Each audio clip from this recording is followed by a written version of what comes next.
action on, making a decision, a solid decision.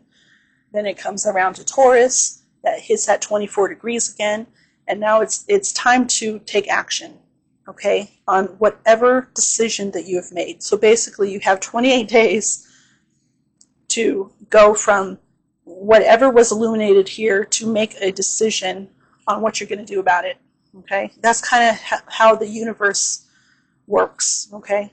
It illuminates something to you, and it very much crosses its fingers that you're going to do something about it, okay?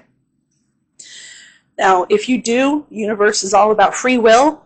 That's the one universal law that is just absolute, is free will. So if you don't, learn from whatever happens here, it's going to come around again like next year, and it's going to hit you again, and it's going to hit you again, and it's going to hit you again until you've learned, okay? Until you've learned your lesson. And that sounds awful, but it's the universe wants you to ascend. It wants you to excel, okay? So it throws these obstacles at you so that you can learn from them and progress in life, okay? If not, it's like you're just going to be on the same wheel, just doing the same thing over and over again. It wants you to learn that lesson, okay? All right. Later that night, the moon goes into Virgo, okay? Thursday the 13th, the moon squares Jupiter at 11 degrees. Now, what I've been telling everyone else is that between that 24 degrees and this 11 degrees, there's going to be no aspects, okay? That's really, there's a couple of quincunxes, but like I said, quincunxes are low energy. They're not something that's just like hit you hard, So between 24 and 11 degrees, you have 17 degrees here of just kind of sitting with the moon energy. Your ruler is the moon. So, at some point like around Thursday mostly, you're going to have a time where you can just sit and relax and think about whatever happened here at this full moon, okay? Like I said, the moon can just be the moon now. It's known as the reflector, as the amplifier. It's always hitting aspects with other planets, and it can be, especially for Cancers, it can be overwhelming sometimes. You can just square, trine, sextile, opposition, and it's just, some days it's just never ending, just like I was talking to you about like last week. It's just hitting all these angles, like one after another. At this point, when it's not making any aspects, it's called void of course. When it's not making any aspects, you can just sit and you can just be the moon and you can just relax, okay? So you get a little bit of a reprieve there, okay? Then the moon comes in to square Jupiter at 11 degrees. And of course, at this point, it is direct, so a little bit better, right? Virgo is your community, third house of community, short distance travel, neighbors, siblings, anybody that's within your just little community here, right? Whether growing up during childhood, because it also has to do with early learning, or where you live like right now as well, okay? So, and it's going to come in and square that Jupiter in your 12th house of your subconscious again, okay? Might be having some dreams, might be having some wake-up calls about some neighbors, could be a lot of things. As I said, I'm trying not to repeat myself. And then Friday, luckily that's all that happens on Thursday, so you kind of like, okay, like not, it's kind of a time to relax a little bit from all the upheaval, right? Okay. Then Friday the 14th, the moon sextiles Mars at 17 degrees. Okay, Mars at 17 degrees opposes Saturn at 18 degrees. And then goes in and does a trine with Uranus at 23 degrees. Okay. Again, this is your first house. This is your house of expansion. Okay, and then this is your house of friendships. Again, just so much emphasis on this you know, it's like something being illuminated, then making a decision, then, you know, deciding how you want to change things, because it looks like there's a lot of emphasis on changing something up, like something's just not working and you want to change it up. Okay. Also on Friday, we have Mercury moving into Pisces. So Mercury really doesn't like being in Pisces. It's a very like logical planet, very facts and figures kind of planet, okay? And it also rules Gemini, which is your 12th house, okay? But it still can do good work there, you know, but it is in your expansion zone. As to where Mercury is all about like short distance travel and, you know, early learning and communication, Pisces for you is your 9th house of expansion. So there, you might have a focus on your 9th house for the next like 2.5 weeks. This is February 14th when it goes in there on Friday.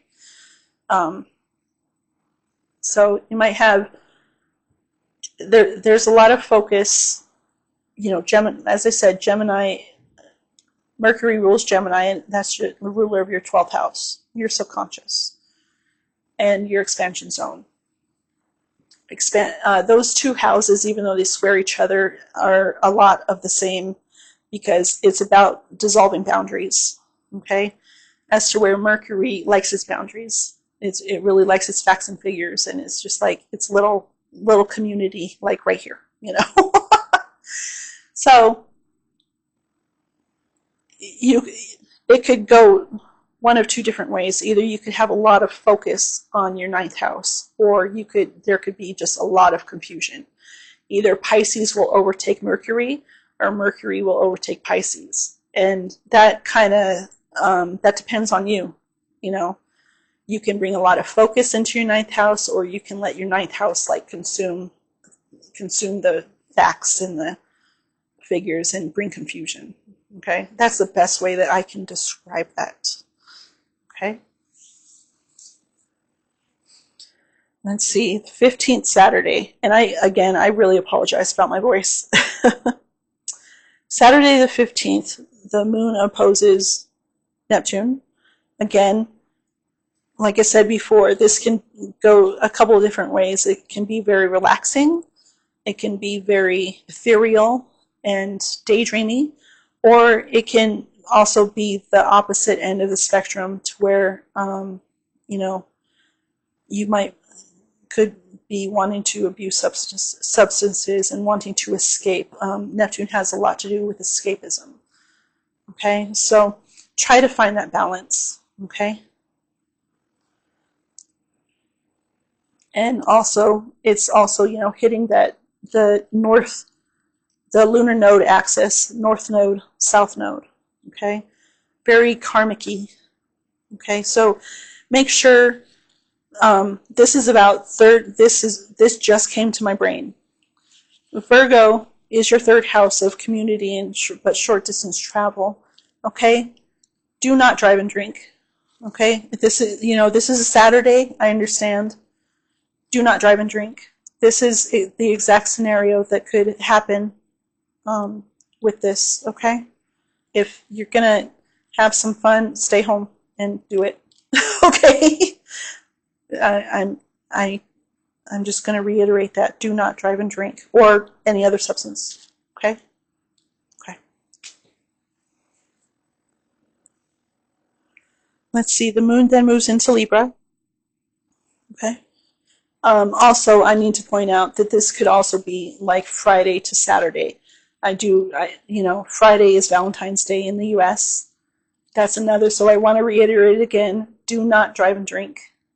Okay? Please. All right. The moon moves into Libra on the 15th, Saturday the 15th, and trines Pluto at 2 degrees, and opposes Venus would be now 6 degrees right now. Okay. Libra is your home zone, home and family, and it's opposing Aries, your career and reputation sector, but it is trining Pluto in Aquarius. So at this point, maybe you might be enjoying some sex and intimacy, during the weekend, Valentine's Day. A nice little trine could definitely lead to that. Might be taking out a loan to redo your house.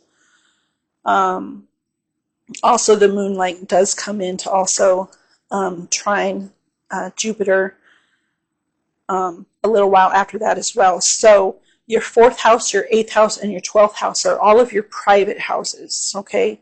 It's the things that you do like behind the scenes, behind closed doors, that you don't really let other outsiders like privy to, right?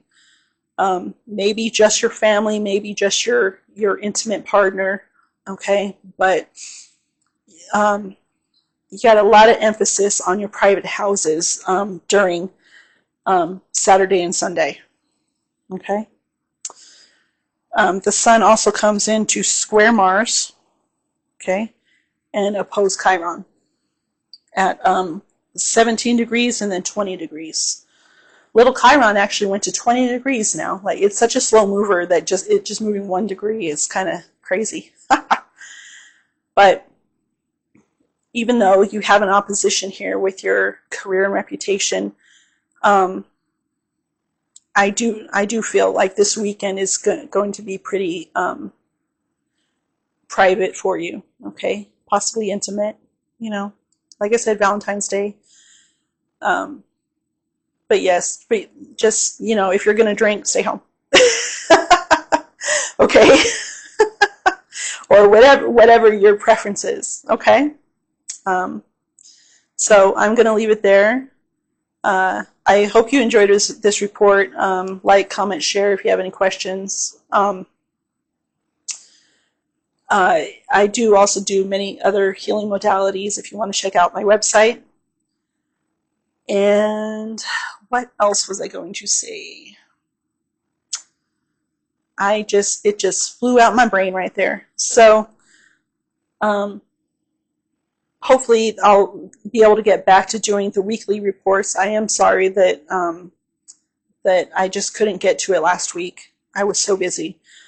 But I hope you enjoyed this. If you did, I hope to see you next week, okay? Until then, you have a very nice week, Cancer, okay? Bye.